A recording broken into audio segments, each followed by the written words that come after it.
Isang lumang ukay-ukay ang nakatayo sa dulo ng baryo.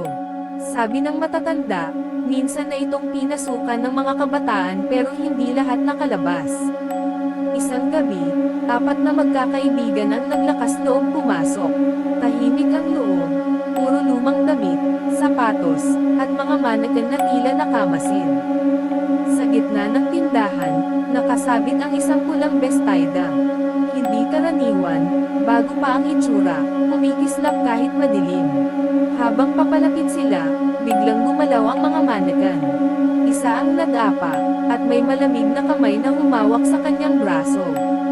Nagpanik sila, tumakbo palabas, pero sa huling sandali, napansin nilang bumalik ang bestida sa sabaitan, ngayong may bakas ng dugo. Akala ng natirang barkada, ligtas na sila. Pero gabi-gabi, panaginip ang bumabalik, ang tindahan, ang mga mannequin, at ang pulang bestida. Dumating ang isang bagong tagapag-alaga para linisin ang ukay-ukay, hindi alam ang mga nangyari. Kasabay nito, isang vlogger ang pumasok para gumawa ng content. Masaya pa siya sa una, hanggang sa mahuli ng kanyang camera ang mga damit na gumagalaw mag-isa. Samantala, binalikan ng natirang magkakaibigan ang tindahan, dahil nawawala ang isa pa nilang kasama. Sa bahay nito, natagpuan nila ang pulang bestida, nakasabit sa kanyang aparador. Ngunit ngayong gabi, hindi na lang mga mannequin ang gumagalaw.